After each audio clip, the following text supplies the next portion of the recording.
TN news டே நேயர்களுக்கு வணக்கம். நாட்டு நடப்பு நிகழ்ச்சியில் இன்றைக்கி என்ன பார்க்க போகிறோம் அப்படின்னா, கரகாட்டக்காரன் படம் நம்ம எல்லாரும் பார்த்துருப்போம். அதில் செந்தில் கவுண்டமணிகிட்ட காசை வாங்கிட்டு போயிட்டு வாழைப்பழம் வாங்கிட்டு வரேன்னு சொல்லிட்டு 2 வாழைப்பழத்தை வாங்கி ஒன்று சாப்பிட்டுட்டு இன்னொரு வாழைப்பழத்தை கொண்டு போய் கொடுப்பாரு. கவுண்டமணி கேட்பாரு, 2 வாங்கினல ஒன்று எங்கே இருக்குது இன்னொன்று எங்கடனா அதானே இது அப்படிம்பாருல. அந்த மாதிரி ஒரு சுவாரஸ்யமான நிகழ்வு இப்போ தமிழ்நாட்டு அரசியல் நடந்திருக்கு. அது என்னன்னு கேட்டிங்கன்னா, நீட் தேர்வை நாங்கள் ஒழிக்க போகிறோம், நாங்கள் வந்தோடனே நீட் தேர்வு இருக்காது, யாரும் கவலைப்பட தேவையில்லைன்னு சொல்லிட்டு ஏமாற்றி ஓட்டை வாங்கிட்டு 4.5 வருஷம் ஆட்சியில் வந்துட்டு இப்போ எலெக்ஷன் வரும்போது ஏதாவது ஒழிச்சாகணும் இல்லை, எங்கப்பா நீட் தேர்வு நீங்கள் ஒழிக்கலன்னு கேட்டால் அதுக்கு எதாவது சொல்லணும்ல. அதுக்கு என்ன பண்ணியிருக்காங்கன்னா, பல்கி கல்வித்துறை அமைச்சர் அன்பில் மகேஷ் ஒரு அறிவிப்பு கொடுத்துருக்காரு. என்ன அப்படின்னா, இனி +1 தேர்வுகள் இருக்காது, பொது தேர்வுகளில் 10ஆவதும் 12ஆவது மட்டும்தான் பொது தேர்வுகள் இருக்குன்னு சொல்லியிருக்கார்.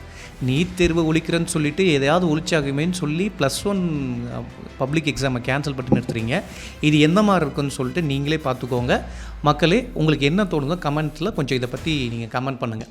அடுத்த விஷயம் என்ன அப்படின்னா, நிச்சயம் நம்ம எல்லோரும் இதை பற்றி பேசி ஆகணும். என்ன அப்படின்னா, தூய்மை பணியாளர்கள் சென்னையில் ரிப்பன் மாளிகைக்கு முன்னாடி 7ஆவது நாள் கடந்து 8ஆவது நாள் ஆர்ப்பாட்டம் பண்ணிகிட்ருக்காங்க. இந்த ஆர்ப்பாட்டம் தொடர்ந்தது அப்படின்னா காவல்துறை கைது செய்கின்றது அவங்களுக்கு மிரட்டல்லாம் வந்துட்டுருக்கு ஒரு பக்கம். இப்போ நீங்கள் பாருங்கள், ஒரு பழம்பெரும் நடிகை MM ராஜன் சொல்லிட்டு நான் உங்களை பார்க்கணும்னு சொல்லி முதலமைச்சருக்கு அவங்க ஒரு கோரிக்கை வைக்கிறாங்க. முதலமைச்சர் உடனே ஓடி போய் வீட்டுக்கு போய் பார்க்குறாரு, பேசுகிறாரு, நலம் விசாரிக்கிறாரு.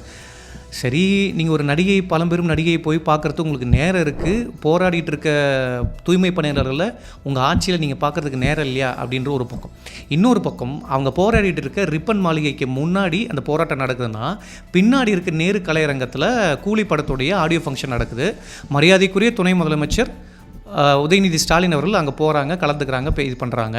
ஆனால் அந்த ரிப்பன் மாளிகைக்கு முன்னாடி நடக்கிற அந்த தூய்மை பணியாளர்கள் போய் ஒரு வார்த்தை பேசுகிறதுக்கு இவங்களுக்கு நேரம் இல்லைன்னா, அந்த விளிம்புநிலை மக்கள் தன்னோட வாழ்வாதாரம் பாதிக்கப்படுது, தனியார் வசந்த துறை ஒப்படைக்கப்படுது, இப்படி ஒப்படைச்சா எங்கள் வாழ்வாதாரம் என்ன ஆகும், நாங்கள் குடும்பத்தில் வாழ்கிறதுக்கே வழி இல்லைன்னு வேதனையோடு அவங்க பதிவு செய்யறதெல்லாம் பார்க்கும்பொழுது, கொரோனா காலகட்டத்தில் எந்த அளவுக்கு அவங்க தெய்வமாக நம்ம பார்த்தோம், அவங்களெல்லாம் என்ன இருக்குன்றலாம் கொஞ்சம் நம்ம யோசிக்கணும்ல. அதெல்லாம் மறந்துட்டு 4.5 வருஷம் ஆட்சி ஏற்கனவே குப்பை மாதிரி இருக்குது, இதில் இவங்களும் போராட்டம் பண்ண ஆரம்பித்தா குப்பைகள்லாம் தேங்கிச்சுன்னா நாடு என்னாகுன்னு மக்கள் கேட்குறாங்க.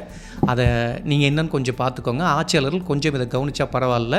இதை பற்றி உங்களோட கருத்தில் இருந்தால் தயவுசெய்து கமெண்ட் பாக்ஸில் கமெண்ட் பண்ணுங்கள். இந்த வீடியோவை மற்றவங்களுக்கு ஷேர் பண்ணுங்கள்.